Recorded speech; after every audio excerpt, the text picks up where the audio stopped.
Hi everyone. In our previous videos, we've already talked about the origins, rise, and transformations of the Qin state, as well as the mysterious background of Qin Shi Huang Ying Zheng. As Shakespeare once said, heavy is a head that wears a crown. From the moment he was born, Ying Zheng was destined to walk a difficult and dangerous path. Today, we are going to explore the journey of Qin Shi Huang's life. In the last video, we mentioned how Lü Buwei, a wealthy merchant from the state of Zhao, made a political investment in Ying Yizhen, who is Ying Zheng's father, to secure a future rise in status. He even gave up Zhao Ji, Ying Zheng's mother, to be with Yizhen. In 259 BC, Zhao Ji gave birth to Ying Zheng. Just a year after his birth, the famous battle of Changping between Qin and Zhao took place.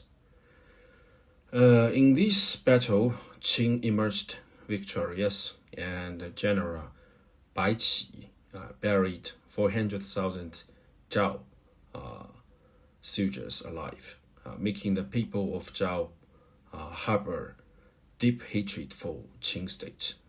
As the son of Qin royalty, Ying Yizhen naturally became the target of this hatred. However, initially, thanks to the protection of the Zhao royal family, as Zhao wasn't ready to completely sever ties with Qin state at that time. So Yizhen and his family's life in Zhao wasn't too heavily impacted. But things took a turn for the worse with another battle. In 507 BC, King Zhaoxiang of Qin attacked the Zhao capital, Handan, in what became known as the Battle of Handan. The relentless Qin assaults pushed the Zhao to completely sever ties with Qin. In a fit of rage, Zhao decided to execute Ying Yizhen and entire family, who were hostages in Zhao state.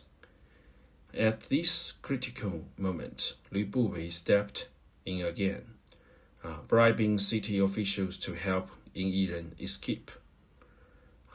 Ying Yizhen and Lü Buwei managed to escape to the Qin army camp at Wanling General.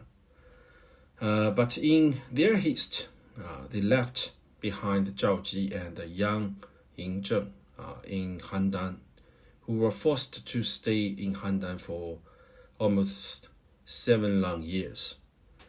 After Yizhen escaped, Zhao considered killing Zhao Ji and the young Ying Zheng, but eventually decided it wasn't worth the effort.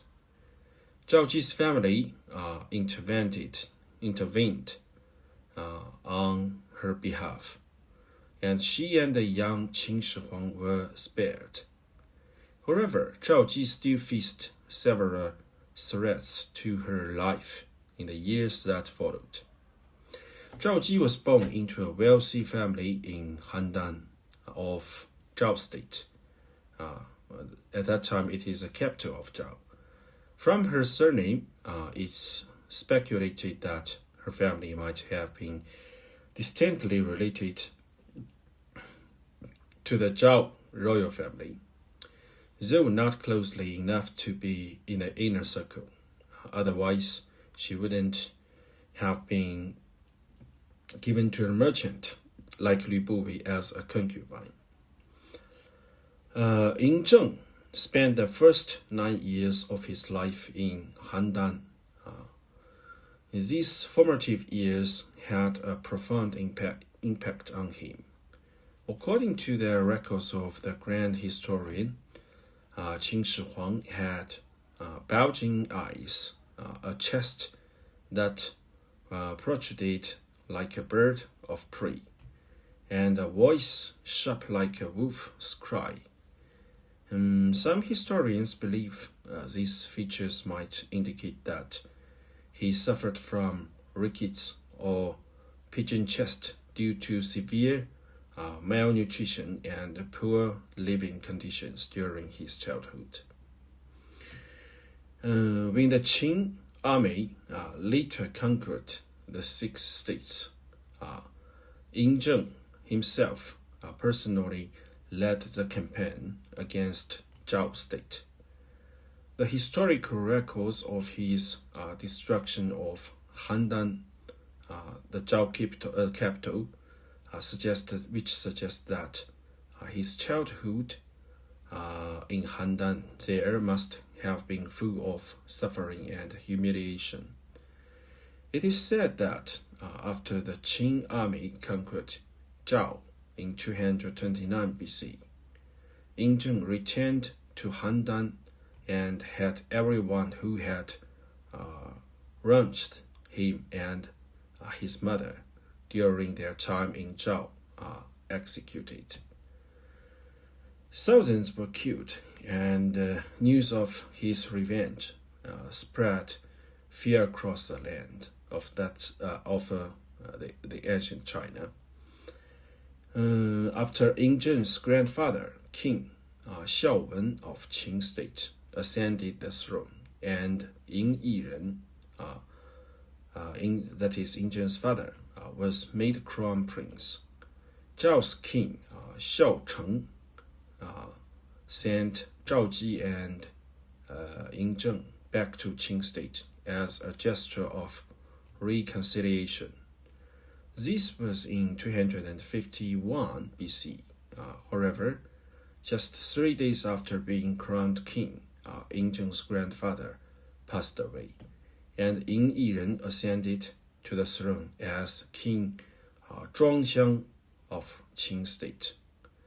After becoming king, Ying Yiren made Zhao Ji as his queen and Ying Zheng his crown prince. He also appointed Lü Buwei as chancellor.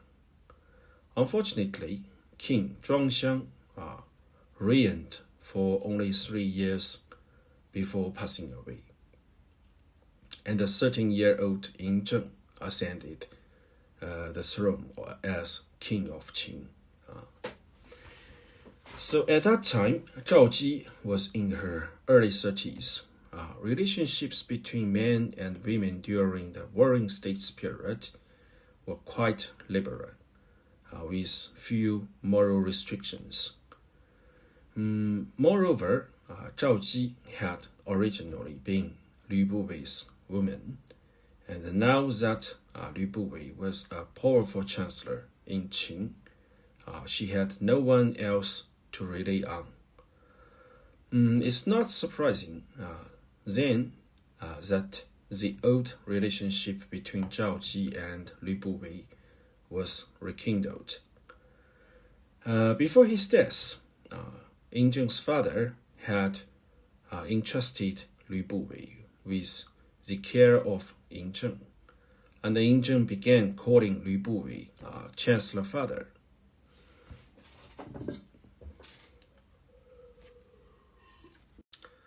Setting aside the personal relationship between Lü Buwei and Zhao Ji, Lü Buwei had served as chancellor since the reign of Ying Zheng's father for 3 years, continuing in this role until the 10th year of Ying Zheng's reign when he was dismissed. Lü Buwei eventually committed suicide in the 12th year of Ying Zheng's reign. During his 14 years as chancellor, Lü Buwei accomplished 5 major things. He pardoned criminals and reassured meritorious officials. He granted the territory of Yangren to the descendants of the Zhou dynasty for their ancestral sacrifices. demonstrating his benevolence. He led military campaigns to the east, establishing several counties and expanding Qing's territory to what is now Shanxi, Henan, and Hubei provinces, that paving the way for the unification of the 6 states. Lü Bubei also found a replacement for himself as Zhao Ji's lover, a man named Lao Ai. We will talk about this guy later.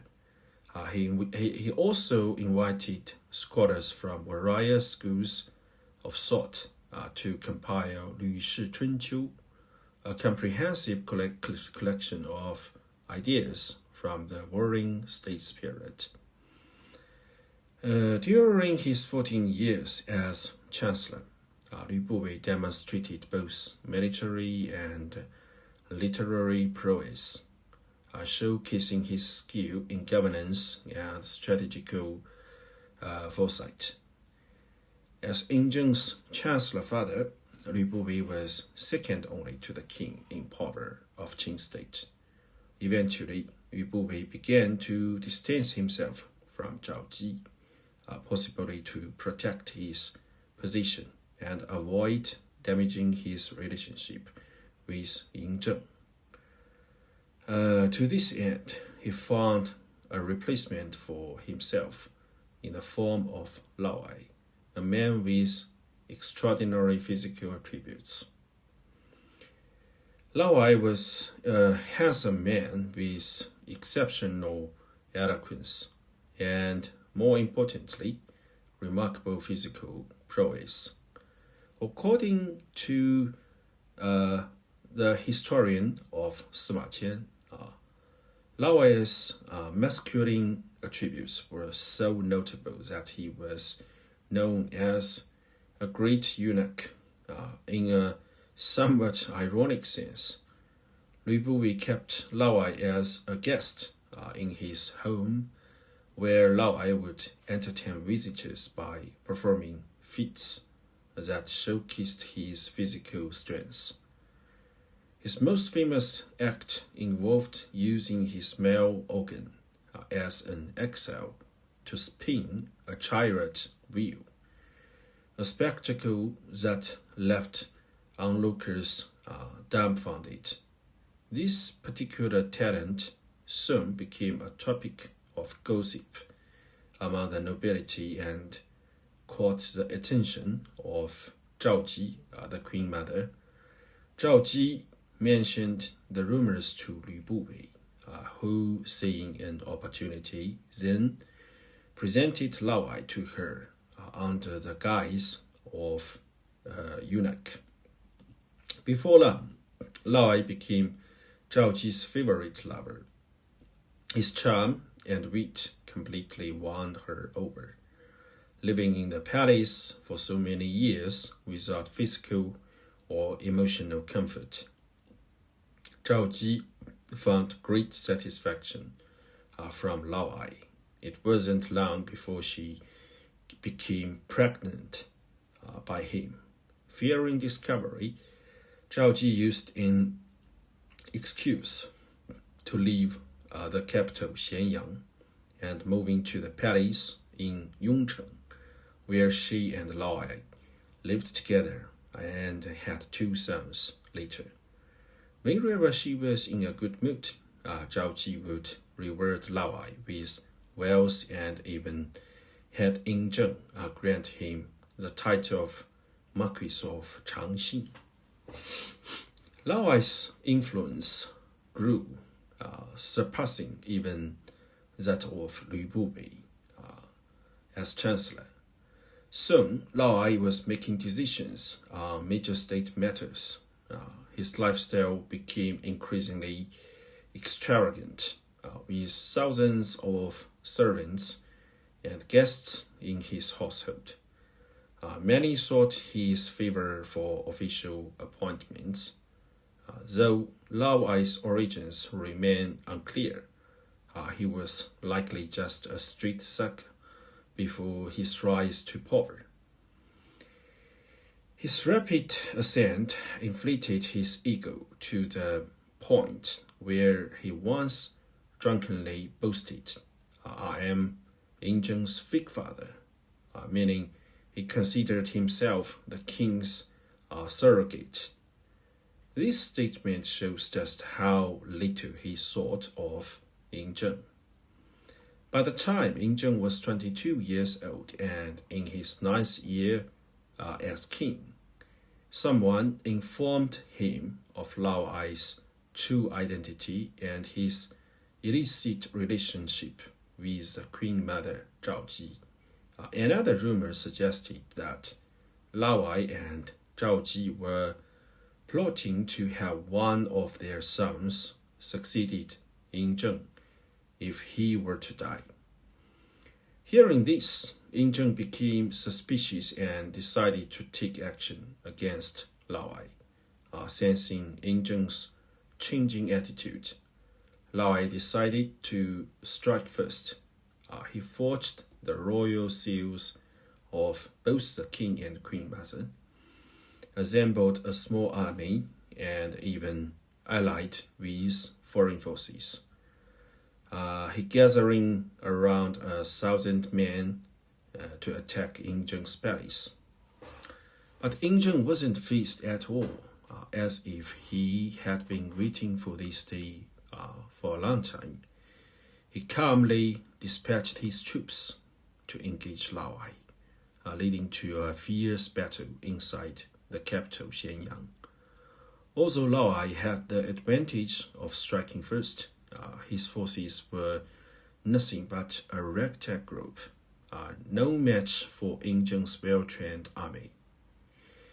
As soon as the battle began, Lao Ai's forces crumbled very soon. Lao Ai's forces crumbled, leaving behind hundreds of corpses. Lao Ai fled the city with a handful of close followers. Ying Zheng immediately issued a nationwide order. Whoever captures Lao Ai alive will receive a reward of 1 million coins. Whoever kills him will receive 500,000. The promise of a hefty reward quickly led to Lao Ai's capture. We don't know if Zhao Ji pleaded for his life or not, but what we do know is that Ying Zheng showed no mercy, and having Lao Ai torn apart by 5 houses, and then exterminating his entire clan in 3 generations.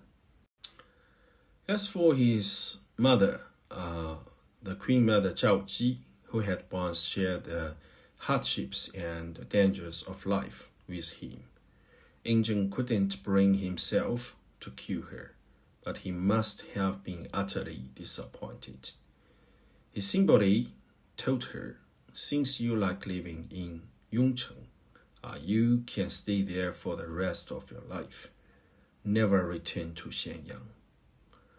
The 2 children Zhao Ji had with Lao Ai, those were Ying Zheng's half-brothers and only a few years old, were put into sacks by warriors under Ying Zheng's orders and smashed to death right in front of Zhao Ji. One can imagine that Zhao Ji's final years were quite tragic.